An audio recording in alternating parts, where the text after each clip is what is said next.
Gracias, presidente. Bien, si todos analizamos el sistema educativo asturiano y fundamentalmente sus necesidades, seguramente todos coincidamos que uno de los pilares fundamentales, uno de los ejes fundamentales de cambio que necesita nuestro sistema educativo para profundizar en esa calidad es, sin ningún tipo de duda, la mejora de las condiciones laborales del profesorado. Creo que en esto todos estaremos de acuerdo y, por lo tanto, ante esas necesidades incuestionables y que todos defendemos en esta Cámara, nosotros adelantamos nuestro voto favorable a la proposición que hoy se presenta, porque es incuestionable que recoge uno de los aspectos fundamentales y una de las reivindicaciones fundamentales del profesorado de la enseñanza pública, que, como ya se ha dicho por la proponente, cuenta además con el unánime apoyo de las diferentes fuerzas sindicales. Por lo tanto, ante una iniciativa que recoge una cuestión necesaria y que recoge una cuestión que cuenta con la unanimidad del profesorado y de los representantes legítimos del mismo, nosotros votaremos a favor de la misma. Realmente iba a intervenir desde el escaño y dejar la intervención aquí, porque estamos de acuerdo en la proposición. No tenemos alergia a votar a favor de proposiciones de la izquierda en materia educativa, como estoy anunciando. Espero que esto se extienda a otros momentos de esta legislatura. Pero, claro, uno escucha aquí cosas que es inevitable que al final no tenga que pedir permiso al presidente de la Cámara para intervenir desde el escaño y me obliguen a bajar. Porque aquí se ha contado un relato que no es cierto, aquí se ha contado un relato que no es verdad. Porque mentir no solo consiste en contar hechos que no son, sino que mentir también es hermano de descontextualizar, es decir, de contar las cosas obviando el relato, obviando el contexto, obviando la historia.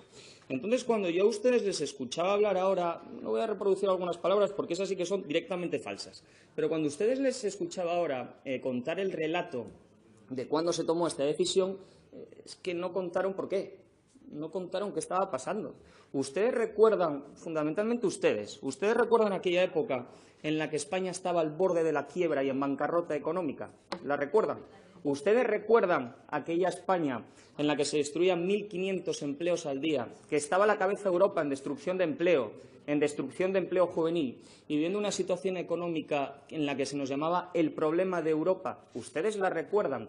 Porque fue en aquel momento cuando se tomó esta decisión y se emprendió esta medida. Claro, si no se cuenta ese relato o si incluso se llega a contar que esto fue culpa del Partido Popular, bueno, cosas oiremos.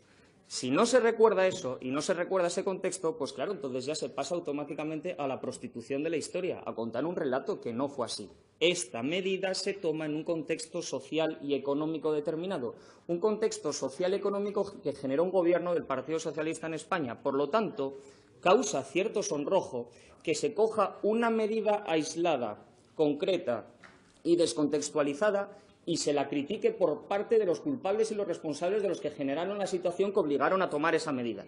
Eso cuanto menos es incoherencia, eso cuanto menos es hipocresía y eso en cuanto menos es tener la cara bastante dura.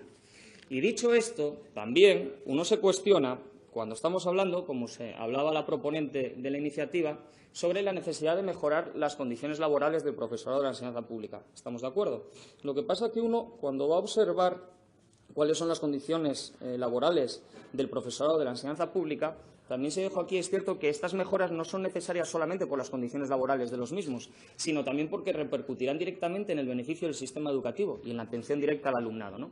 Pero uno observa aquí y uno ve que los profesores asturianos son los que más horas pasan en los centros educativos de toda España. ¿Esto es culpa de Mariano Rajoy? Uno lee aquí que los profesores asturianos son los que menos cobran de España, a la cola en complementos retributivos autonómicos. ¿Esto es culpa de Mariano Rajoy? Aquí también leemos que superamos el 30% de interinidad a la cabeza de España. ¿Esto es culpa de Mariano Rajoy también? Ya. También hemos visto aquí que este año Asturias no ha querido convocar oposiciones en educación primaria y, por lo tanto, vamos a estar 4 años. Todos nuestros vecinos convocaron oposiciones. ¿Esto es culpa de Mariano Rajoy también?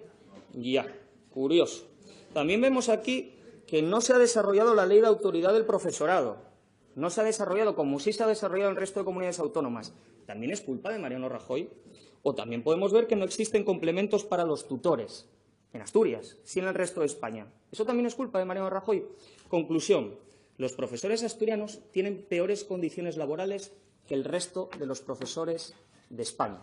Los profesores de la enseñanza pública en Asturias tienen peores condiciones laborales porque cobran menos, porque pasan más horas en el centro que el resto de profesores de España.